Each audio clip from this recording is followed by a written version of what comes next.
Topic क्या रहेंगे वो मैं आपके साथ बताते जाता हूँ। टीम पे मैंने पूरा का पूरा एओए का नोटबुक अपलोड किया हुआ है ना बेटा? आप लोग ने देखा है?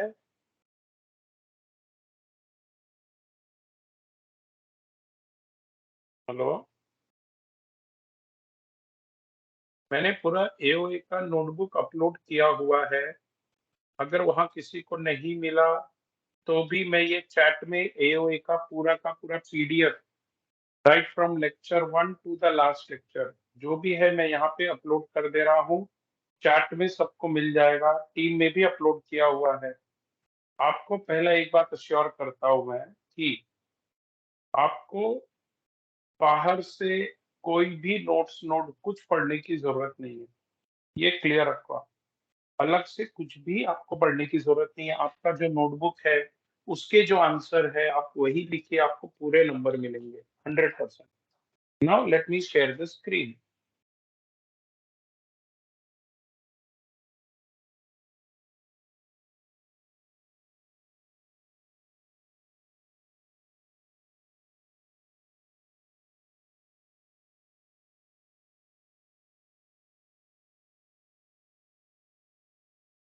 Can you see the screen now बेटा? यस? Yes. ओके। तो मैं फटाफट अपने को 223 पेजेस हैं, हम जस्ट गो थ्रू करते हैं। सबसे पहले हमने ये देखा एल्गोरिथम क्या है, उसके फीचर्स क्या है। मैं जस्ट एक एक फीचर गो थ्रू करूंगा। अगर कोई प्रॉब्लम आया और आपको लगता है सर ये प्रॉब्लम हमको एक्सप्लेन करो, तो मैं वो प्रॉब्लम एक्सप्लेन करूंगा। अदरवाइज जो इम्पोर्टेंट टॉपिक है मैं आपको बताते जाता हूँ। आपको इम्पोर्टेंट टॉपिक नोट करते जाइए, एटलीस्ट पढ़िए, उतना तो पढ़िए कम से कम। तो एल्गोरिथम क्या है, सेट ऑफ इंस्ट्रक्शन, ये आपको समझा होगा। उसके प्रॉपर्टीज, उसके फीचर। हमने कहा दो टाइप की कॉम्प्लेक्सिटी होती है, time complexity and space complexity. Her complexity में दो फैक्टर होते हैं, कांस्टेंट फैक्टर, एक वेरिएबल फैक्टर। हमने कहा कि जब हम टाइम कॉम्प्लेक्सिटी या स्पेस कॉम्प्लेक्सिटी निकाल रहे हैं बेटा, order of growth is important. जैसे देखो, इनपुट अगर 10 टाइम बढ़ा, n 100 से 1000 हो गया, so n value incremented by 10 time. Time required अगर 10,000 हो गया, तो इनपुट अगर 10 टाइम से इंक्रीमेंट होता है, टाइम रिक्वायर्ड 100 टाइम से बढ़ रहा है, तो हम ऑर्डर ऑफ ग्रोथ को बोलेंगे N square order of growth. ये देखिएगा, चैप्टर 1 में सबसे इंपॉर्टेंट आप ये पढ़िएगा, क्या मालूम है? Asymptotic notations. मिनिमम ये पढ़िएगा। ये तो मैंने आपको पढ़ाने के लिए बहुत सारी चीजें पढ़ाई हैं, ये आप सबसे ज्यादा, मैंने कहा ना मैं सिर्फ इंपॉर्टेंट क्या क्या है वो आपको बताते जाऊंगा। क्वेश्चन आया है एक्सप्लेन असिम्प्टोटिक नोटेशंस, ये आप पक्का पढ़िएगा। और इसमें आंसर कैसे होंगे आपको, यहाँ से। जब आपको है ना एक्सप्लेन असिम्प्टोटिक नोटेशन को आप कैसे लिखेंगे, these are notation used to express the time complexity of algorithm. कितना लिखेंगे, इसके बाद डायरेक्टली आप क्या लिखेंगे, फर्स्ट बिगो नोटेशन। वो एक लाइन लिखने के बाद आप डायरेक्टली बिगो नोटेशन लिखेंगे। बिगो नोटेशन का मैंने जो थ्योरी दिया हुआ है ये आप पूरा लिखेंगे, ये रिलेशन एक्सप्लेन करेंगे आप, ये ग्राफ बनाइए, बस यहाँ तक आप बनाएंगे। समझ में आया बेटा कितना लिखना है? आपको पूछा है एक्सप्लेन बिगो नोटेशन। बिगो नोटेशन का एक लाइन का explain, sorry, asymptotic notation. Asymptotic notation का वो एक लाइन का आप एक्सप्लेनेशन लिखेंगे। उसके बाद डायरेक्टली सबसे पहले लिखेंगे big O notation, it is used to express the upper bound. आ गया? एक एक मिनट बेटा। अरे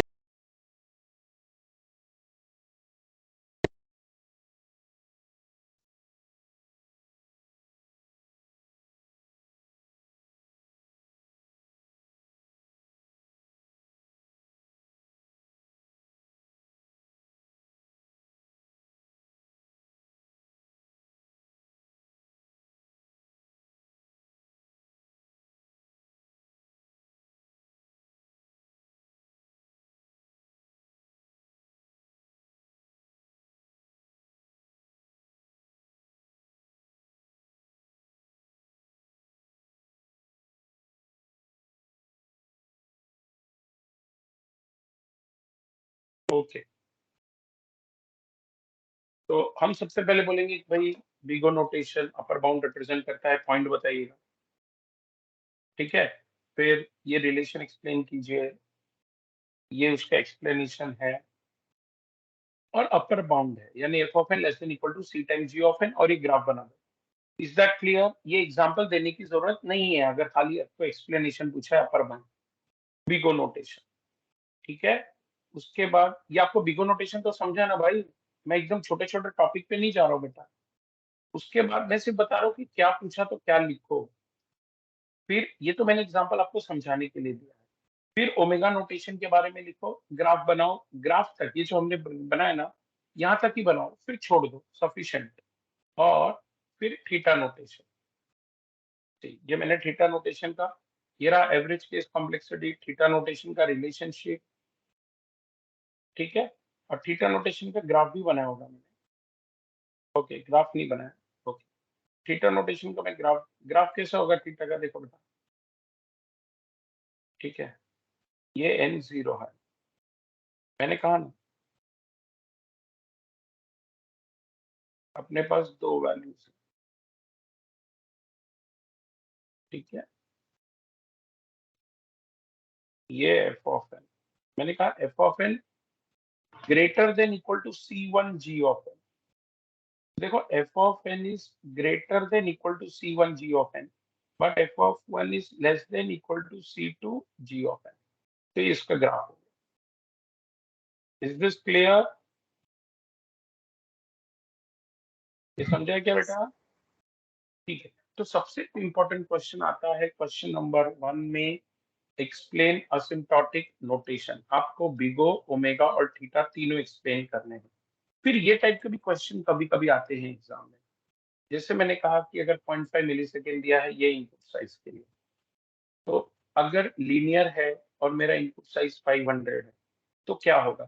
तो ये मैंने प्रॉपरली एक्सप्लेन किया, ये भी क्वेश्चन आप प्लीज प्रैक्टिस करके जाइएगा। ये टाइप के क्वेश्चन भी क्वेश्चन नंबर वन से एक्सपेक्टेड है। आप ये टाइप के क्वेश्चन कर पाएंगे बेटा?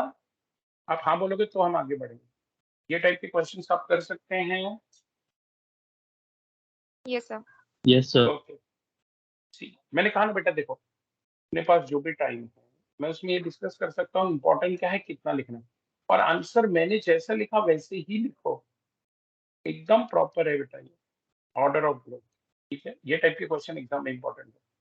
ये जो लिखा है ना मैंने, check if this is possible और नॉट, ये तुमको अब तक एग्जाम में पूछा नहीं गया है। ये मैंने थोड़ा नॉलेज पॉइंट ऑफ व्यू बताया तुमको, बट ये एग्जाम में पूछा नहीं गया है अब तक। तो आप अगर आपका पढ़ के हुआ है तो अच्छा है, नहीं हुआ तो दूसरा कुछ पढ़ना, इसको आप इग्नोर कर सकते हो। बट समझ गए आप? अब तक आप लोग को कभी यूनिवर्सिटी में ये टाइप के क्वेश्चन आए नहीं है। मैंने कल बच्चों को बोला था कि मैं वो सोल्यूशन अपलोड कर दूंगा। मैं वी रेफर पे देख रहा था तो मेरे घर से एक्सेस नहीं हो रहा था। कॉलेज में अभी आया हूँ मैं, सुबह मेरा लेक्चर था, तो अभी मैं वी रेफर से डाउनलोड करके आपको वो अपलोड कर दूंगा जितने सोल्यूशन मेरे पास हैं। बट मैं आपको एकदम एकदम बोलता हूँ कि आप सोल्यूशन जब देखेंगे ना बेटा, बहुत सारे क्वेश्चन रिपीटेड रहेंगे। मैं तो बोल रहा हूँ ये जो मैं आपको बता रहा हूँ उतना पढ़ो खाली, ये बस हो गया। तो ये टाइप के क्वेश्चन आप इग्नोर कर सकते हो। Check if theta omega is possible, ये भी आप इग्नोर कर सकते हो, you can ignore this question. Arrange the following in increasing order, अभी भी ये भी आप लोग को अब तक कभी पूछा नहीं गया है ये टाइप का क्वेश्चन। ये टाइप के क्वेश्चन मैंने लिए थे ताकि आपके कॉन्सेप्ट बहुत अच्छे हो जाए। अदरवाइज ये इतना इंपॉर्टेंट नहीं है एग्जामिनेशन पॉइंट ऑफ व्यू, ये भी इतना इंपॉर्टेंट नहीं examination point of view. Yes, ये तो सब मैंने आपको सिखाने के लिए लिया था खाली। हाँ, ये इम्पोर्टेंट। तो अब तक हमने जो पढ़ा है, जैसे आप कुछ क्वेश्चन सेट बनाते जाइए, जैसे मैं बनाते जाता हूँ, चलो वन नोट में कि important question from module one. मैं ये नहीं कह रहा हूँ कि यही आएगा, बट ये पॉसिबल है। जैसे मैंने कहा ना, मॉड्यूल वन से मुझे अगर पढ़ना है,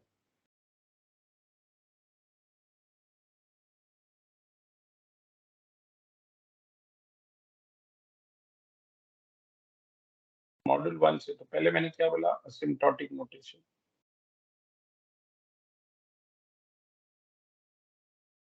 फिर टाइम कॉम्प्लेक्सिटी के प्रॉब्लम्स,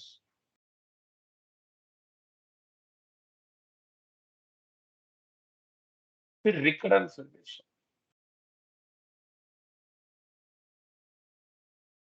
रिकरेंस रिलेशन में हमने 3 पढ़ा है। Substitution method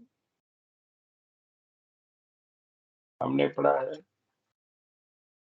1 minute, 1 minute. हाँ, हाँ,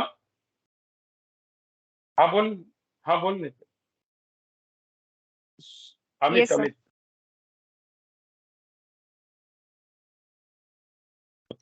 रिकर्शन ट्री मेथड और हमने मास्टर मेथड पूछे। ठीक, सब्स्टिट्यूशन मेथड और रिकर्शन ट्री के प्रॉब्लम्स आते हैं। आपको देंगे, बोलेंगे सॉल्व करो। मास्टर मेथड एक्सप्लेन करने को भी आ सकता है। आपको बोलेंगे राइट मास्टर थ्योरम और उसके कुछ प्रॉब्लम्स भी आ सकते हैं। हम जरा देखते हैं। हमने रिकरेंस रिलेशन यहां से चालू करें। सब्स्टिट्यूशन मेथड आप लोग ने ट्राई किया हुआ है। आपको वैल्यू सब्स्टिट्यूट करके सॉल्व करना है। ये ओके है आपको? यस वैसे सर। क्यों इंपॉर्टेंट, जैसे सब्स्टिट्यूशन मेथड के प्रॉब्लम्स आपको जमेंगे बेटा? Yes. Yes yes sir. Sir. Substitution में मैंने सफिशिएंट प्रॉब्लम लिए हैं, इससे ज्यादा की अगर आप इतना प्रैक्टिस करते हो, trust me it is very much sufficient. ठीक है, ये सब्स्टिट्यूशन मेथड के आप प्रॉब्लम सॉल्व कर लीजिएगा। फिर रिकर्शन ट्री मेथड के प्रॉब्लम सॉल्व कर लीजिएगा। ये दोनों की कोई थ्योरी नहीं आती है। ये दोनों में आपको हमेशा ऐसा कहा जाता है, solve using substitution method, solve using recursion tree. ठीक है, तो हमने ये रिकर्शन ट्री भी सॉल्व किया। बट नॉर्मली ये भी ज्यादा पूछा नहीं गया आपसे। हाँ, आपको हमेशा किस पे क्वेश्चन पूछा गया मालूम है? सॉल्व यूजिंग मास्टर मेथड ऐसा बोला गया। मैंने full syllabus point of view तुमको पढ़ाया है। आपको नॉर्मली ये सॉल्व करना है, मास्टर मेथड इंपॉर्टेंट आपके लिए। तीनों में अगर आप मेरे से बोलोगे, पढ़ना तो सभी है, बट मोस्ट इंपॉर्टेंट क्या है बेटा? मास्टर मेथड आपको एग्जाम में बोलेंगे, और आपको ये भी बोलेंगे कि एक्सप्लेन करो मास्टर मेथड। तो देखो, मैंने मास्टर थ्योरम लिखा होगा, एक मिनट, ये तो सॉल्व किया मैंने। मास्टर मेथड, हाँ ये रहा मास्टर मेथड। ये जो मैंने लिखा है ना, मास्टर मेथड, यहां से लेके यहां तक इसका एक्सप्लेनेशन है। यहाँ तक 5 मार्क के लिए बहुत बार सिर्फ एक्सप्लेनेशन भी पूछते हैं। एक्सप्लेन मास्टर मेथड, ये पूरा एक्सप्लेन करना पड़ेगा। ये एक कुक बुक मेथड है। कुक बुक का मतलब रेडीमेड फॉर्मूला बेस्ड मेथड, जिसको हम यूज करके कॉम्प्लेक्सिटी डिटरमाइन करते हैं। ये यूज करने के लिए मेरा डिफरेंस रिलेशन होना चाहिए of the form T of N is A T N by B plus F of N. कुछ कंडीशन है बेटा, A value must be greater than equal to 1, B का value must be greater than 1।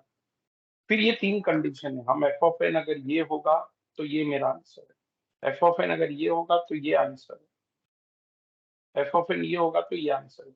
ये तीनों cases आपको लिखने हैं। अगर आपको थियोरी में बोला है तो आपको बोला है एक्सप्लेन, और एक्सप्लेन मास्टर थ्योरम बहुत बार पूछा गया है, तो टेक्निकली ये सबसे इंपॉर्टेंट हो जाता है। बाकी दोनों मेथड लेके आप सॉल्व कर सकते हैं। मास्टर मेथड आपको थियोरी में भी पूछा जाता है, आप सॉल्व भी कर सकते हैं। Is this okay? Yes sir. Okay ना। अगर ये समझो, बच्चे को याद है, ये मैंने ये भी कहा था, मैंने ये स्टेप्स लिखा है आपको। अगर वो नहीं याद है, ये स्टेप्स भी लिखा तो भी कुछ मार्क्स मिल जाएंगे। बट अगर 5 मार्क का है, ये स्टेप लिखा तो 3 मार्क मिलेगा, और ये पूरा लिखा तो 5 मार्क मिलेगा, because it is as per the definition. दोनों का मैसेज सेम है, but when I ask you be precise while solving master theorem, then I will require what is given in your reference book. Is this clear? Yes sir. I mean any teacher who will check your paper. ठीक है, okay. ये master theorem, तो ये master, एक बार आपका master theorem हो गया ना, बस ये तो हमने प्रोग्राम किया। सिलेक्शन सॉर्ट, सॉर्ट आपको पता है ना, सॉर्टिंग वाले में। फिर सॉर्टिंग में बेटा क्या क्या पढ़ेंगे? सॉर्टिंग में नॉर्मली वो उन्होंने हमेशा क्विक सॉर्ट पूछा है और मर्ज सॉर्ट पूछा। बाइनरी सर्च भी पूछा गया। यहाँ आपको अगर बाइनरी सर्च पूछा ना बेटा, ये तो सॉर्टिंग में नहीं आएगा, सॉरी। नॉर्मली उन्होंने क्विक और मर्ज ही पूछा है आपको बहुत बार। अगर आपको बोला राइट एन एल्गोरिथम और अगर तुमने कोड याद है तो you may directly write function if algorithm is asked. दोनों फंक्शन बना दीजिए, कोई टेंशन नहीं। अगर प्रोग्राम पूछा है, write complete program if program is asked. Is this clear बेटा? ये नॉर्मली पूछा गया है। However you must also prepare, नसीब अच्छा रहा तो bubble sort and selection. But ये नॉर्मली एग्जाम में यही तो पूछा जाता है। Is this clear? दोनों ही आपको समझ में आए हैं? मैंने दोनों ही कराए हुए होंगे।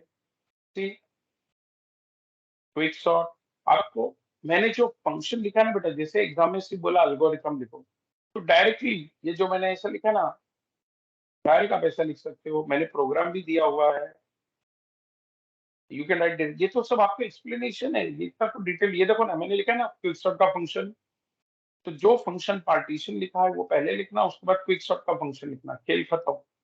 Just right these two function में लिखने की जरूरत नहीं है। अल्गो पूछा तो भी फंक्शन लिखा, फुल मार्क्स मिलेगा, कोई टेंशन नहीं। ठीक है बेटा? अगर आपको अल्गो पूछा और आपने फंक्शन लिखा तो भी चलेगा, कोई प्रॉब्लम नहीं है। अगर प्रोग्राम पूछा तो मेन लिखना पड़ेगा बेटा। Is this clear? Sir merge sort में अगर पूछा सिंपल मर्ज तो और फिर मर्ज सॉर्ट मर्ज दोनों। सॉर्ट का फंक्शन और कंबाइन दोनों लिखने का। हाँ बेटा, हमने मर्ज सॉर्ट में दो फंक्शन पढ़े, एक सिंपल मर्ज और एक मर्ज सॉर्ट। देखो जरा, ये तो क्विक सॉर्ट हो गया, ये तो एक्सटेंडेड मास्टर थ्योरम में जाना।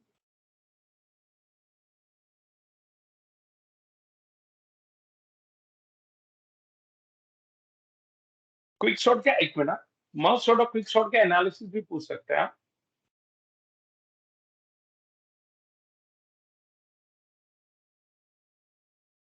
Best, first and average. ठीक है बेटा, देखो हमने यहाँ पे एनालिसिस किया हुआ भी है। हमने कहा था, किया थे क्विक सॉर्ट। देखो worst case for quick sort कब होता है? अगर मेरा एरे क्या है, सॉर्टेड है। ठीक है। बेस्ट केस कब होता है? ऐसा डायरेक्ट लिखने का, best case recurrence relation for quick sort is this, solve करो, answer N log N. Worst case जब बोला ना बेटा, ये एरे ऐसे बनाने की जरूरत नहीं है, आप डायरेक्ट यहां से लिखने का, फॉर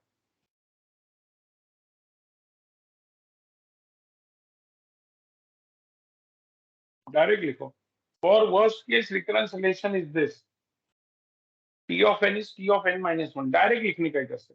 बेस्ट केस का रिकरेंस रिलेशन ऊपर है, उसको सॉल्व करो। वर्स्ट केस का रिकरेंस रिलेशन है T n minus one plus n. पता है ना टी एन माइनस वन क्यों? बिकॉज स्क्यूड बनेगा ना बेटा, सॉर्टेड एरे है। Can you visualize this? Yes sir. तो अगर आपको बेस्ट केस वर्स्ट केस पूछा तो आपको एक्सप्लेन कर, मतलब डायरेक्ट रिकरेंस रिलेशन, जैसे मैंने आपको बोला explain best case performance of quick sort, तो कैसे लिखेंगे? और best case of quick sort recurrence relation is direct, और ये सॉल्व किया, आंसर आ गया। समझ गया बेटा कितना लिखना है? और आपको बोला yes sir.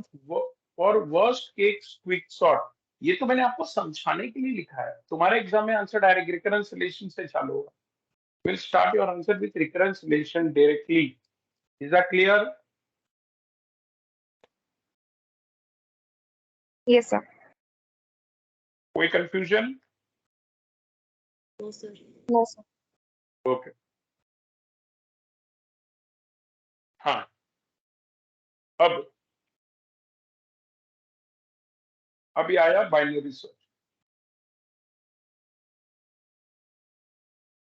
Binary search you will write only recursive. अगर आपको बाइनरी सर्च बोला only recursive and analysis also. देखो जरा बेटा, ये रिकर्सिव बाइनरी सर्च का मैंने फंक्शन दिया हुआ है, आपको सिर्फ फंक्शन लिखना है। अगर एग्जाम में अल्गो पूछा तो, अगर प्रोग्राम पूछा तो पूरा प्रोग्राम लिखना है। तो ये बाइनरी सर्च का एल्गोरिथम पूरा प्रोग्राम है। और time complexity of binary search analysis मतलब टाइम कॉम्प्लेक्सिटी में कह रहा हूं। So T of N is ये रिकरेंस रिलेशन हो गया, और ये आंसर आ गया एन लॉग एन। कोई कंफ्यूजन? No sir. ना, ये इतना आपका हो गया ना, ये रहा मस्ट। अच्छा, आपको ऐसा भी बोल सकते हैं बेटा, पासेस दिखाइए। क्विक शॉर्ट का 2 स्टेप में हो गया, पासेस दिखाइए। स्टेप 1 के बाद क्या, स्टेप 2 के बाद क्या। जैसे ही मर्ज सॉर्ट है, समझो मैं आपको दे दिया ये आ रहे हैं, मुझे मर्ज सॉर्ट से रन करके दिखाओ, तो मैंने जैसा लिखा ना आप वैसे दिखाइए। ये रहा मर्ज सॉर्ट का क्या बेटा, अगर आपको अल्गो पूछा तो merge sort function and simple merge function दोनों दिखाना पड़ेगा। अल्गो में दोनों दिखाइए, प्रोग्राम में तो मेन भी लिखना पड़ेगा। ये पूरा देखिए, मैंने वहां पूरा डिटेल में लिख के दिया हुआ है। ये आपको दिखाने की जरूरत नहीं है, ये तो मैंने आपको सिर्फ समझाने के लिए लिखा था इतना बड़ा।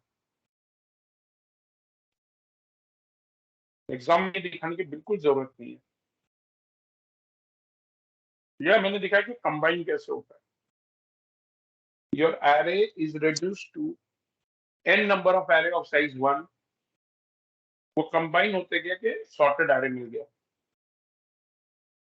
और यहाँ हमने एनालिसिस ऑफ मर्ज सॉर्ट, जिससे मैंने आपको कहा ना कि क्विक सॉर्ट और मर्ज सॉर्ट का एनालिसिस, तो ये रहा एनालिसिस ऑफ मर्ज सॉर्ट। तो आप ना, मैं जैसे जैसे जो यहाँ पे हेडिंग देते जा रहा हूँ ना, उसके हिसाब से नोट्स में ढूंढ के उतना तैयार कर लीजिएगा, कम से कम उतना करिएगा, कम से कम। मैं ये नहीं कह रहा हूँ सब कुछ कवर हो जाएगा, बट मुझे लगता है काफी कुछ कवर हो जाएगा 100%। तो एनालिसिस ऑफ मर्ज सॉर्ट बोला, तो जैसे मैंने यहाँ लिखा हुआ है, फंक्शन बताने की जरूरत नहीं है, डायरेक्ट आप चालू करिए, T of N is 2tn/2 plus big O of 1। Direct solve कीजिए और डायरेक्ट आंसर निकालिए। ये जैसे मैंने लिखा ना, best case, worst case, average case, पूरा ऐसे बता दीजिए, बस सिंगल पेज, इतना ही बताना है। एनालिसिस ऑफ मर्ज सॉर्ट इतना जैसा आपको दिया इतना लिखने का। ये जो मैंने नीचे डायग्राम बनाया वो सब लिखने की जरूरत नहीं है, डायरेक्ट एक्सप्लेनेशन और आंसर। बेस्ट केस का भी n log n, worst case का भी n log n, और एवरेज केस भी n log n। Is this clear? Yes sir. Okay. Minmax, yes. आपको मिनमैक्स का अल्गो भी पूछ सकता है, प्रोग्राम भी पूछ सकता है। अगर अल्गो बोला, write min max function without main,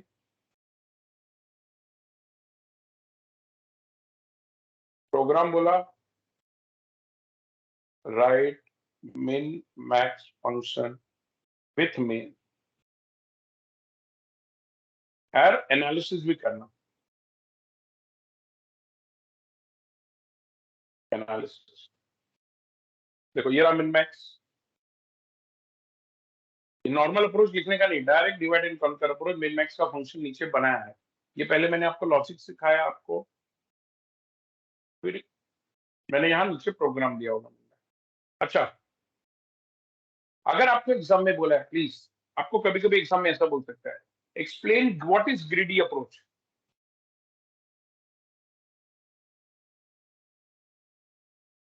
या general what is greedy approach. तो इतना थियरी आपको लिखना पड़ेगा। देखो मैंने लिखा हुआ है, ये ग्रीडी अप्रोच का जनरल एल्गोरिथम है। ये एल्गोरिथम क्या कहता है, मेरे पास n पॉसिबल इनपुट है, सोल्यूशन सेट मेरा इनिशियली एम्प्टी होगा, पॉसिबल सोल्यूशन में से एक एक सोल्यूशन लूंगा, सोल्यूशन सेट में यूनियन करूंगा, अगर वो फिजिबल है तो मैं ऐड करूंगा, नहीं तो नहीं करूंगा। This is general approach of greedy algorithm.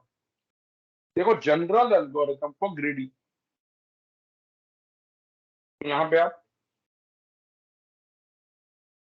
Greedy में सबसे पहले क्या पढ़ेंगे आप? General algorithm and theory. Next, ये नोट जो दिया वो नहीं लिखने का, बस नोट तुमको समझने के लिए लिखा है मैंने।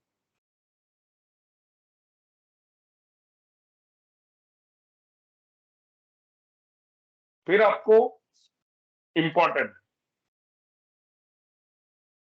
प्रिंस, प्रिंस आता है ना बेटा? Right pseudo code. Step wise नहीं, सूडो कोड लगेगा। ये देखिए, मैंने यहाँ प्रिंस दिया हुआ है आपको। ये तो क्रिस्टल है, क्रिस्टल का भी देखो मैंने दिया, क्रिस्टल का एकदम सिंपल है। Can you see this? आपको बोला explain Kruskal algorithm to find MCST. ये जो मैंने लिखा है वो पूरा लिखो as it is, as it is, बस खत्म। क्रिस्टल से हमने प्रॉब्लम भी सॉल्व किया, क्रिस्टल से प्रॉब्लम सॉल्व करना इजी है, याद है? असेंडिंग ऑर्डर में सॉर्ट करने का, फिर one edge at a time लेने का, ऐड करने का, अगर वो साइकिल बनाता है तो रिजेक्ट करने का, नेक्स्ट एज सेलेक्ट करने का। क्लियर? Yes, sir.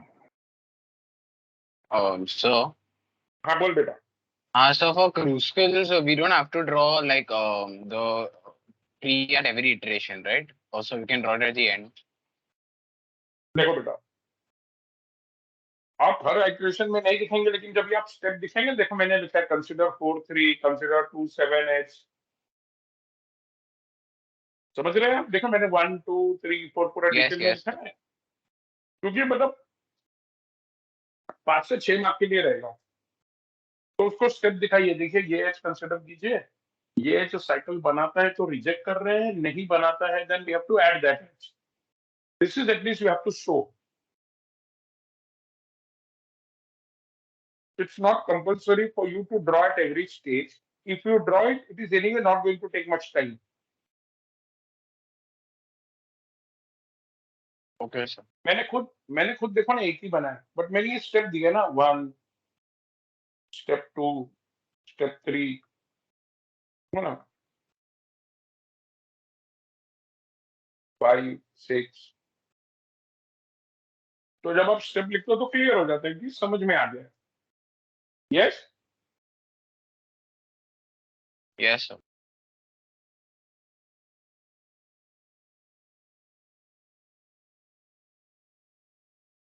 ओके बेटा, प्रॉब्लम प्रैक्टिस करो, हर टाइप का प्रॉब्लम प्रैक्टिस करो। देखो, प्रिंस,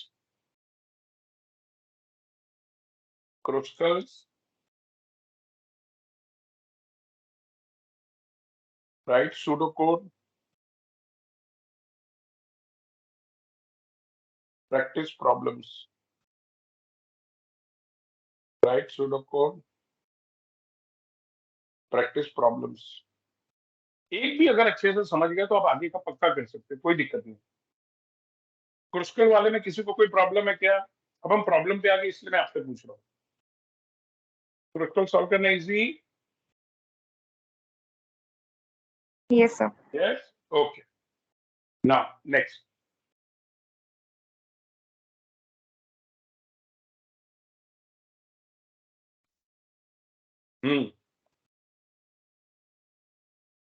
प्रिंस, प्रिंस तुमको याद है मैंने दो तरीके से सिखाया था, एक ऐसा सिखाया था टेबल फॉर्म में, can you recall? Yes, sir. फिर मैंने एक ऐसा एरे फॉर्म में सिखाया था, याद है बेटा? Yes, sir.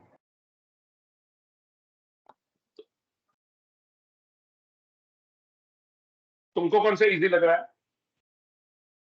चलो मैं तुमको एक फ्रीडम दे देता हूँ, तुमको जो इजी लग रहा है वो उसमें सॉल्व कर देना, पूरे नंबर दे दूंगा। ओके, आइडियली इस फॉर्म में करना पड़ेगा, क्यों मालूम है बेटा? अगर मैं एल्गोरिथम पूछूं तो आपको एल्गोरिथम लिए ही लिखना पड़ेगा ना। सी, देखो ना, एल्गोरिथम लिया, Prim's algorithm to find MST, देखो मैंने एल्गोरिथम लिया हुआ है, ये पूरा एल्गोरिथम लिखने का। अगर आपको ऐसा बोला है write Prim's algorithm to find minimum spanning tree and find minimum spanning tree for the given graph, तो यानी आपको एल्गोरिथम भी बोला है और आपको सॉल्व भी करने को बोला है। तो आप एल्गोरिथम लिखिए और टेबल फॉर्म में सॉल्व कर देंगे तो भी चलेगा। केस 2 सिर्फ सॉल्व करने को बोला है, तो आपको एक कंसिडरेशन देते हुए लेट मी डू समथिंग, मैं आप टेबल फॉर्म में लिखो तो भी चलेगा, एरे फॉर्म में लिखा तो भी चलेगा। Is this clear? Yes, sir. Yes, sir. तो प्रिंस, क्रुस्कल और डिक्स्ट्रास सेम। देखो ये क्रुस्कल का प्रिंस का मैंने अल्गो दिया हुआ है, एकदम प्रॉपर सूडो कोड है। डिक्स्ट्रास का भी देखो मैंने पूरा अल्गो दिया हुआ है, देखो। और डिक्स्ट्रास आइडियली आप सोर्स टू डेस्टिनेशन ही लिखोगे। देखो current not equal to dest, can you see this? Yes, sir. ये अल्गो आपका खत्म कर। डिक्स्ट्रास आपको ऐसे ही सॉल्व करना पड़ेगा, डिक्स्ट्रास आपको ऐसे ही सॉल्व करना पड़ेगा एरे लिख के। तो प्रिंस कैन यूज टेबल और array.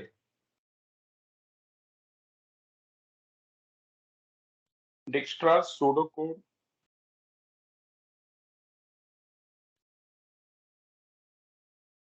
practice problem and using array only। ये आपको यूजिंग एरे ही सॉल्व करना है। इज दिस क्लियर बेटा? Yes, sir. ठीक है, और मैं उम्मीद कर रहा हूँ कि आपको आता है ये। नेक्स्ट, ये तो मैंने एग्जांपल आपको दिए थे। देखो डिक्स्ट्रास, ये ना ये वाला मत पढ़ना। Source to all other vertex, ये मैंने तुमको ऐसा केस स्टडी लिया था, exam point of view it is not very important. ठीक है, Yes, sir. आप इसको नहीं लेंगे तो भी चलेगा। ओके, ये वाला तो मैंने आपको सिर्फ ज्ञान के लिए दिया था, जो आगे भविष्य में तुम्हें काम में आएगा। ये भी आप ये वाला भी मत करना, सोर्स टू ऑल वर्टेक्स मत करना। हाँ, वेरी इंपॉर्टेंट। knapsack,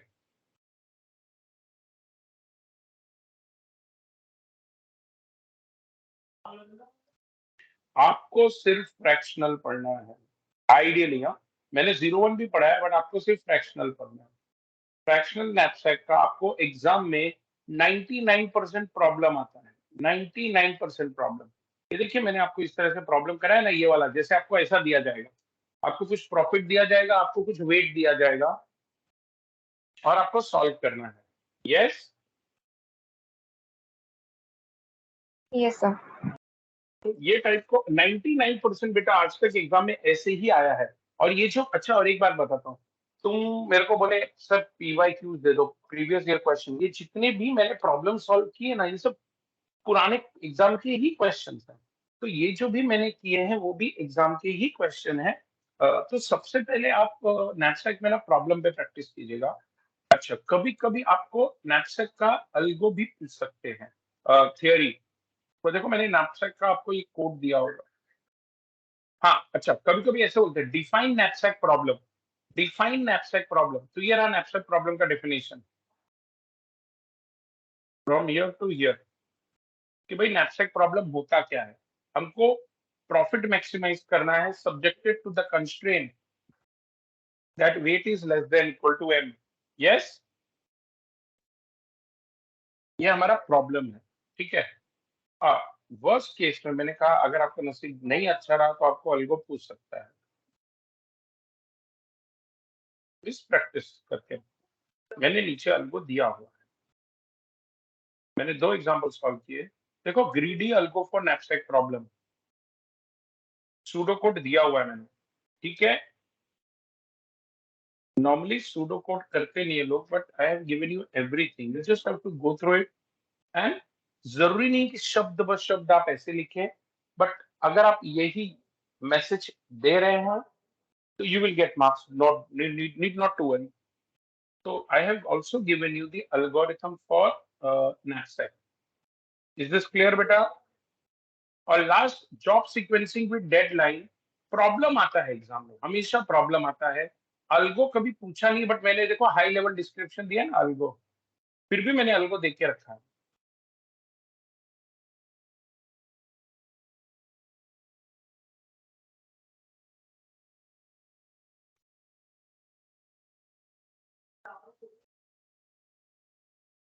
आपका एग्जाम डे आफ्टर टुमारो है ना बेटा? Yes, sir. वर्स्ट केस में अल्गो, बट आप इसको अवॉइड कर सकते हैं। पूछ लिया तो पता नहीं, बट नॉर्मली कभी पूछा नहीं है। तो अगर आप ग्रीडी अच्छे से कर लेते, मुझे लगता है कम से कम आपके 10 से 15 मार्क हो जाएंगे। 8 से 10 15 मार्क इधर हो जाएंगे, 25-30 मार्क इतने में हो गए आपके। और ये सब हमने पहले काफी पहले ही पढ़ लिए हैं। सी, आपको एग्जाम में आए हुए हर क्वेश्चन का आंसर जरूरी नहीं है देना है। 120 मार्क का पेपर बनेगा आपका। 120 आपको 120 में से 80 अटेम्प्ट करना है। इतना कीजिए कि जो लिखे उसमें फुल मार्क्स ले लीजिए। अब देखो, अगर आपको बोला है 2 ही अटेम्प्ट करना है तो 3, मैं तो रिक्वेस्ट करूंगा कि 3 मत अटेम्प्ट करो, क्योंकि जो आपको बेस्ट आंसर आते हैं वही अटेम्प्ट कीजिए। आपको मैक्सिमम मार्क्स मिलेंगे, अपने आंसर परफेक्ट लिखिए। मैं 10 मार्क का क्वेश्चन अटेम्प्ट करके 8 या 9 मार्क्स लेना ज्यादा प्रेफर करूंगा, एज कम्पेयर टू मैं 2 या 3 मार्क लूं। तो जो भी पढ़िए वो अच्छे से पढ़िए, ये मेरा एक रिक्वेस्ट है आपसे। अब हम नेक्स्ट आ गए divide and conquer of greedy. कभी कभी कंपैरिजन पूछा हुआ है, बट नॉर्मली ये कंपैरिजन आप अवॉइड भी कर सकते हैं। Can refer comparison.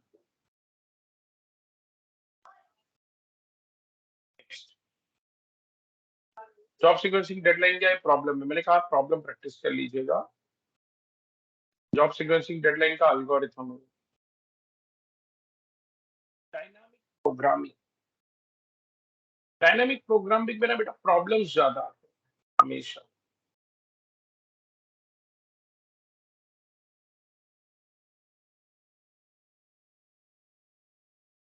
वैसे तो सब कुछ पढ़िए, अच्छी बात है, but you focus on problem mode. तो नॉर्मली आपको मल्टी स्टेज ग्राफ पूछा जा चुका है। मल्टी स्टेज ग्राफ हमने प्रैक्टिस किया था क्लास में, याद है? असेंबली लाइन शेड्यूलिंग का भी आपको प्रॉब्लम पूछा जा चुका है एग्जाम में।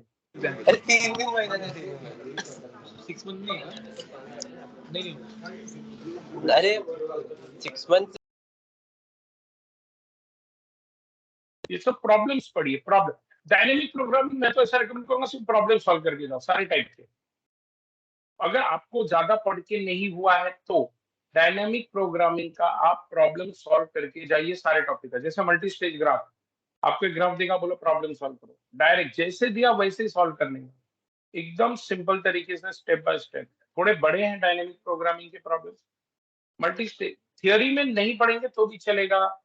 देखो, मैं ये नहीं कह रहा हूँ कि थियरी आ नहीं सकता, नॉर्मली अल्गो पूछते नहीं है। मैंने अल्गो बताया है आपको, मैंने पढ़ाया भी है अल्गो, बट नॉर्मली अल्गो पूछते नहीं है। नॉर्मली प्रॉब्लम पूछते हैं। अल्गो आ गया तो तुम्हारा नसीब खराब। ये मैंने उन लोगों के लिए बता रहा हूँ जिनका पढ़ के ज्यादा नहीं हुआ है। तो आप डायनेमिक प्रोग्रामिंग में हर टॉपिक का प्रॉब्लम, जैसे एलसीएस का प्रॉब्लम, हाँ एलसीएस का अल्गो इंपॉर्टेंट है, ये दोनों का प्रॉब्लम सॉल्व कीजिए। एलसीएस का अल्गो और सॉल्व भी करना सीखो। पहले प्रॉब्लम सॉल्व करने का, उसके बाद उसका अल्गो भी पढ़ लो। मैंने एलसीएस का अल्गो भी दिया, देखो सॉल्व कैसे करने का वो मैंने इधर बताया। सी, कैन यू सी दिस? आपको मालूम है मैंने बताया था आपको क्या करना है? बॉक्स बनाना है या तो टेबल, इस तरह ये टेबल आपको सॉल्व करने को है। ये टेबल ऐसे बना के आंसर देना है। और मैंने नीचे अल्गो भी लिखा है, देखो algorithm for LCS. LCS is very very important, exam में बहुत बहुत ज्यादा पूछा है। इनफैक्ट अगर आप इसमें मुझसे बोलेंगे कि सर सबसे इंपॉर्टेंट क्या होगा, तो मल्टी स्टेज ग्राफ और एलसीएस, अभी तक हमने जो भी समझा है ये दोनों बहुत ज्यादा इंपॉर्टेंट है।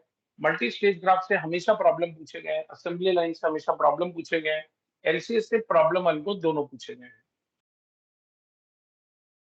टीएसपी से प्रॉब्लम पूछे गए हैं। अब प्रॉब्लम तैयार कीजिएगा, अगर आपके पास समय है तो थियोरी भी देख लीजिएगा, बट टीएसपी से आप प्रॉब्लम तैयार कीजिए। ये तो मैंने थियोरी एक्सप्लेन किया आपको। सी आपको ऐसा ग्राफ देंगे, बोलेंगे find minimum to cost of given graph, आप डायरेक्ट सॉल्व करेंगे। फ्लॉइड वार्शल एल्गोरिथम पूछ सकते हैं, बहुत छोटा सा एल्गोरिथम है, सी यहाँ से लेके यहाँ तक इतना ही एल्गोरिथम है।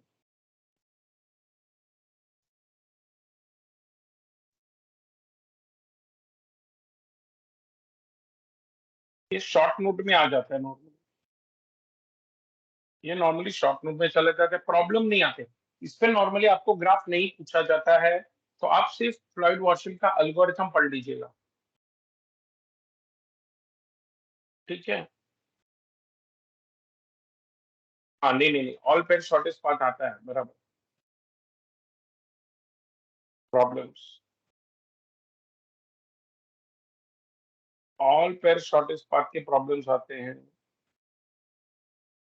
बेटा। क्या होता है ना, कभी कभी कोई टॉपिक आ जाता है, कभी कभी कोई टॉपिक आ जाता है, इसलिए अपने को करना तो पड़ेगा यहाँ पे। ऑल पेयर शॉर्टेस्ट पाथ, ये देखो जो हमने किया, ये टाइप का एक प्रॉब्लम है आपको, you should solve this problems. हमने 2 सॉल्व किए थे। अल्गो, ये रहा अल्गो। बेलमैन फोल्ड आप स्किप कर सकते हैं, या आपको नहीं सॉल्व करना है तो भी चलेगा। Bellman fold, you can skip bellman fold here. जिसको पढ़ना है वो पढ़ो, मैंने कहा ये वर्स्ट केस सिनारियो है, और मुझे लगता नहीं कि ज्यादा पूछेंगे। बेलमैन फोर्ड ज्यादा पूछा नहीं गया है अब तक आपको, तो you can skip bellman Ford, ठीक है। ये मैंने आपको प्रैक्टिस के लिए पढ़ाया था आपको, but Bellman Ford yes you can skip.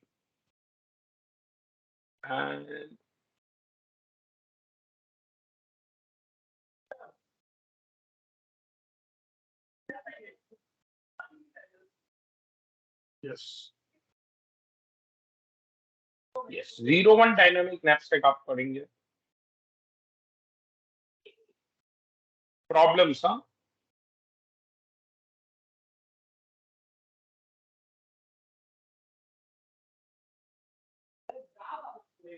ये रहा प्रॉब्लम, ऐसे ही सॉल्व करने का जैसे मैंने सॉल्व किया, ठीक है ना। अब आता है branch and bound. Branch and bound 2 he question है, दोनों के प्रॉब्लम आते हैं। Branch and bound, branch and bound में क्या आता है, सबसे पहले what is least cost,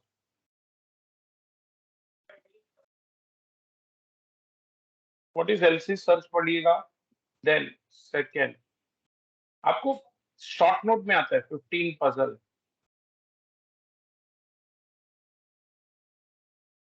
branch and bound TSP problem आता है।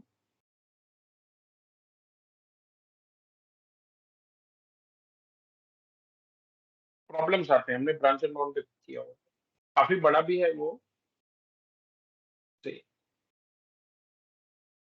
TSP using branch and bound, ये तो थियोरी है, थियोरी तो ठीक है, बट आपको ऐसा प्रॉब्लम है दिसंबर में आया हुआ, देखो कि आपको प्रॉब्लम है, ऐसा इस तरह से आपको प्रॉब्लम आता है।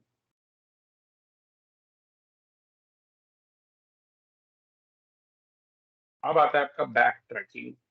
बैक ट्रैकिंग में अल्गो आते हैं बेटा, शॉर्ट नोट में आएगा बैक ट्रैकिंग पूरा।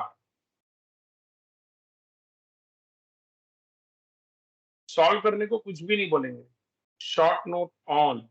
शॉर्ट नोट ऑन मतलब क्या, शॉर्ट नोट मतलब explain function, write function, write function and some theory, जो मैंने दिया हुआ है। तीनों आपको पढ़ना पड़ेगा, एग्जाम में कोई भी आता है ऐसा कोई खास मैं नहीं बोल सकता यही पढ़ो। एन क्वीन, ग्राफ कलर, कोई भी आ सकता है, एक या दो बेटा, नॉर्मली 2 आ सकते हैं, ग्राफ कलरिंग और सम ऑफ सबसेट्स। बट ये अच्छी बात क्या मालूम है, इसमें प्रॉब्लम नहीं है, आपको शॉर्ट नोट टाइप पूछेंगे तो मैंने जैसे लिखा है, जैसे ये मैंने लिखा, समझो एन क्वीन, आपको बोला एक्सप्लेन एन क्वीन, पे देखो ऐसा, ये आपको दिखा, देखो n queen problem, n by n chess board, ये देखो, बस एल्गोरिथम फंक्शन देने का खेल खत्म। प्रोग्राम आपको लिखने की जरूरत नहीं, प्रोग्राम नहीं पूछेंगे। ये तीनों पे आपको शॉर्ट नोट आता है, और लास्ट में आपके बच्चा string matching algorithm. String matching short note, pure short note. जब मैं शॉर्ट नोट बोलता हूं ना बेटा, must write algorithm. Short note बोला तो अल्गो लिखने का ही लिखने का, तीनों पढ़ना पड़ेगा एग्जाम में, कोई भी दो पूछते हैं, नेम, KMP एंड राबिन का। आप बोलोगे ले सर आपने तो पूरा सिलेबस ही बता दिया, आप बोल रहे थे कि हमको बताओगे इंपॉर्टेंट क्या है। बेटा इंपॉर्टेंट दिक्कत क्या है, बैक ट्रैकिंग और स्ट्रिंग मैचिंग में से पूरा कुछ भी कभी भी पूछ सकते हैं, लेकिन कम से कम अगर हमने ये 6 क्वेश्चन पढ़ लिए ना, तो 2 तो आने वाले एग्जाम में, ये कंफर्म है। क्योंकि बैक ट्रैकिंग कम से कम एक आएगा, स्ट्रिंग मैचिंग कम से कम एक आएगा, और वो कोई भी हो सकता है, कोई भी हो सकता है। तो मैं ऐसा नहीं बोलूंगा कि यही पढ़ो ये मत पढ़ो, बिकॉज वो नहीं आया तो प्रॉब्लम है। मेरा उद्देश्य ये था कि आपको पता होना चाहिए सारे टॉपिक है, इसको टिक टिक टिक टिक करके पढ़ो। जैसे ब्रांच एंड बाउंड में प्रॉब्लम्स आएंगे, 15% शॉर्ट नोट आएगा, ठीक है। देन मैंने कहा ना 0-1 में प्रॉब्लम आएंगे, बेलमैन फोल्ड आप स्किप कर सकते हो। फ्लॉयड वॉर्सल में एल्गोरिथम भी आता है, प्रॉब्लम भी आते हैं। टीएसपी में डायनामिक में प्रॉब्लम आते हैं, एलसीएस में प्रॉब्लम भी आते हैं, अल्गो भी आते हैं। मल्टी स्टेज ग्राफ में प्रॉब्लम आता है, असेंबली लाइन शेड्यूलिंग में नॉर्मली प्रॉब्लम आता है। इस तरह से आपको एक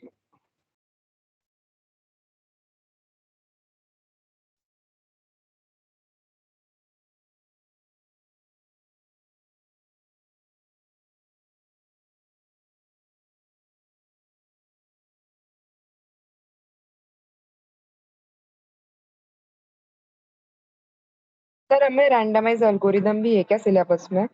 नहीं बेटा, आपको नहीं है। मैं आपको So what about the so NP hard problems with that हाँ वो theory? अच्छा वो सिर्फ डेफिनेशन थियरी आएगा, 2 marks, 2 to 4 marks. Define PNP NPC classes, ये तो 4 लाइन का है बेटा, 2 to 4 marks maximum, 2 to 4 marks बस। मैं तो बोलूँ पढ़ के लिख लो। सी मेरे ख्याल से मैंने ये जो लिस्ट डाला है ना, आई अगेन मैं, आप बोलोगे सर आपने तो पूरा लिस्ट ही डाल दिया, बट देन बेटा मैं एज अ टीचर मैं कभी नहीं बोलूंगा ये छोड़ दो, क्यों? वो रिस्क है। मैंने बोला छोड़ दो, वो आ गया तो प्रॉब्लम है। एमसीक्यू बेस्ड नहीं है। मैं आपसे रिक्वेस्ट करूंगा कि आप प्रॉब्लम सारे कर लो, जितने टाइप के प्रॉब्लम है कर लो, क्योंकि प्रॉब्लम इजी मार्क्स दिलाते हैं अगर आप मिस्टेक नहीं करते हो तो। कंपैरिजन में जब एल्गोरिथम लिखते हो ना, तो एल्गोरिथम बहुत टाइम कंज्यूमिंग हो जाता है। अच्छा दूसरी बात, तुम बहुत ज्यादा टेंशन लेके मत पढ़ो और बहुत ज्यादा टेंशन लेके मत लिखो। तुम बेस्ट पॉसिबल आंसर लिखने की कोशिश करो। Don't worry, everything will be fine, try to give your best possible answer. सब लोग 100% करेक्ट नहीं है तो भी डरने की जरूरत नहीं है, it will be taken care, don't worry. मैं इतना बोलूंगा कि गिव, स्टडी वेरी हार्ड। अभी जैसे मैंने जितना दिया, अगर तुम इतना पढ़ोगे तो तुमको पूरे नंबर आ जाएंगे, फुल 80 मार्क्स आ जाएगा। मैंने कहा ना कुछ कुछ क्वेश्चन है जिसमें सिर्फ प्रॉब्लम्स आएंगे, कुछ में सिर्फ अल्गो आ सकते हैं, बट देन दिक्कत ये है कि बेटा AOA is a core subject, तो इस टाइप के क्वेश्चंस आने को हैं, चांसेस हैं। शांति से बैठ के आप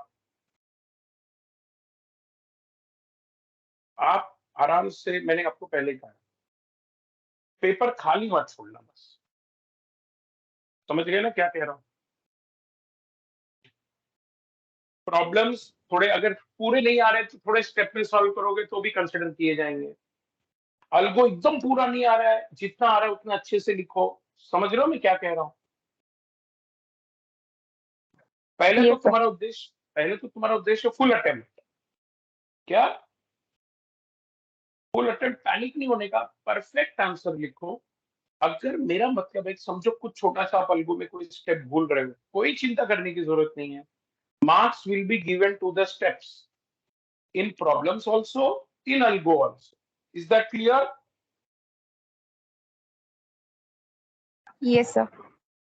और मैंने कहा बेटा बिल्कुल टेंशन नहीं। सबसे पहला क्या करने का, देखो असिम्प्टोटिक नोटेशन पढ़ लो, चैप्टर 1 पढ़ लो पूरा, और बाकी नीचे चैप्टर के ना पहले सारे प्रॉब्लम कैसे सॉल्व करने हैं वो देख लो। एक बार तुमको प्रॉब्लम सॉल्व करने हैं, फिर स्टार्टिंग के चैप्टर से ना धीरे धीरे करके मैं आपको बताता हूँ। देखो कुछ चीजें मेरे को पढ़ना रहेगा तो मैं क्या करूंगा, मैं आज के दिन बैठ के क्या करूंगा, देखो मैं आज के दिन बैठ के स्ट्रिंग मैचिंग एल्गोरिथम कर लूंगा 3 और बैक ट्रैकिंग तीनों कर लूंगा, तो कम से कम एग्जाम में मेरा 2 से 3 क्वेश्चन कंफर्म हो गया। और असिम्प्टोटिक नोटेशन कर लूंगा, रिकरेंस रिलेशन कर लूंगा, आज इतना कर लूंगा, तो भी अगर मैं इतना भी कर लेता हूँ, मैं एग्जाम में मेरे 30-40 नंबर हो गए। फिर मैं कल के दिन ग्रीडी कर लूंगा, मैं डिवाइड एंड कॉन्कर कर लूंगा। ग्रीडी देखो, डिवाइड एंड कॉन्कर में क्या है, quick sort, merge sort, binary search, minmax, हो गया। 4 ही तो टॉपिक है। मैं अगर आधा 1-1 घंटा भी एक टॉपिक पढ़ूंगा तो भी 4 घंटे में हो गया मेरा डिवाइड एंड कॉन्कर। यस और नो? फिर ग्रीडी में प्रॉब्लम सॉल्व करो ज्यादा। देखो, ग्रीडी में प्रिंस है, क्रिस्कल है, डिक्स्ट्रास है, नैपसैक है। तुम देखा जाए तो बिल्कुल डिफिकल्ट नहीं है। सिर्फ आराम से, शांति से, धीरे धीरे एक एक करके खत्म करते जाओ। जैसे पूरा बैक ट्रैकिंग पढ़ लिया आपने, को एग्जाम में 2 क्वेश्चन हो गए, चल स्ट्रिंग मैचिंग पक्का एक आएगा, 100% आएगा शॉर्ट नोट में या ऐसा, क्योंकि तुम हर साल देखोगे तो एक आएगा। मेरे पास कुछ पुराने पेपर सोल्यूशन है, 1-2, क्योंकि बीच में 2 साल से तो हमारा लॉकडाउन था। बट मैं तुमको क्या बोल रहा हूँ कि ये जो तुमको है अभी, ये जो मैंने तुमको जो मैंने पूरा नोटबुक शेयर किया है, इसमें ऑलमोस्ट सारे हैं। मैं मेरे टीम्स पे तुमको वो सारे शेयर कर देता हूँ, प्रीवियस पेपर और सोल्यूशन। एटलीस्ट सोल्यूशन में शेयर कर दूंगा, बट मैं आपको रिक्वेस्ट करूंगा, डोंट गो आफ्टर दैट। तुम वो सोल्यूशन के पीछे मत जाओ। तुम ये जो मैंने अभी तुमको एक लिस्ट बनाई, तुम ये लिस्ट तैयार करो। जैसे अभी 3 बज रहा है, मैं फटाक से पढ़ने बैठूंगा, समझो मैं 4 बजे से पढ़ने बैठूंगा। मैं 4 से आज रात को 12 बजे तक पढ़ूंगा। मेरे पास 8 घंटे हैं। 8 घंटे में मैं बैक ट्रैकिंग खत्म करूंगा, मैं स्ट्रिंग मैचिंग खत्म करूंगा, और मैं चैप्टर 1 खत्म करूंगा। बस हो गया मेरा। 3 चैप्टर हो गया ना यार, 5 में से। समझ रहे हैं मैं क्या कर रहा हूँ? तुमको नहीं जम रहा है तो ब्रांच एंड बाउंड मत करो। किसी को नहीं जम रहा है तो एग्जाम्पल बताओ। चलो फिर मैं ब्रांच एंड बाउंड, चलो मैंने छोड़ दिया। फिर क्या बचा है मेरे पास? डिवाइड एंड कॉन्कर, ग्रीडी, खत्म। 2 चैप्टर कल पढ़ लो, मजे हो गए तुम्हारे। Are you getting the weight how to analyze what topic given to be given what kind of importance? For me as a teacher, every topic is important and I have taught you the subject in utmost detail. But when it comes to specifically exam point of view, stress free रहने का, बोलने का, ठीक है teacher ने सब पढ़ा है ना, पढ़ाने दे टीचर को, मेरे को इतना इतना पढ़ने का। मैं अपने एग्जाम में मस्त मार्क्स लाऊंगा इतना इतना पढ़ के, क्योंकि एग्जाम में तुम्हारे पूरे सब्जेक्ट का तो ज्ञान चाहिए नहीं। समझ रहे हो बेटा? Hello? Yes, yes, sir. Yes. तो बढ़िया से एकदम चिंता मुक्त होके, मैंने ऐसा डिसाइड किया कि कुछ नया नहीं पढ़ाऊंगा अभी। क्यों मालूम है? कंफ्यूज हो जाओगे तुमको जो जितना समझा है एग्जाम में उतना सॉल्व करो, जो जितना समझा है अलगो में उतना लिखो, जितना थियरी समझता है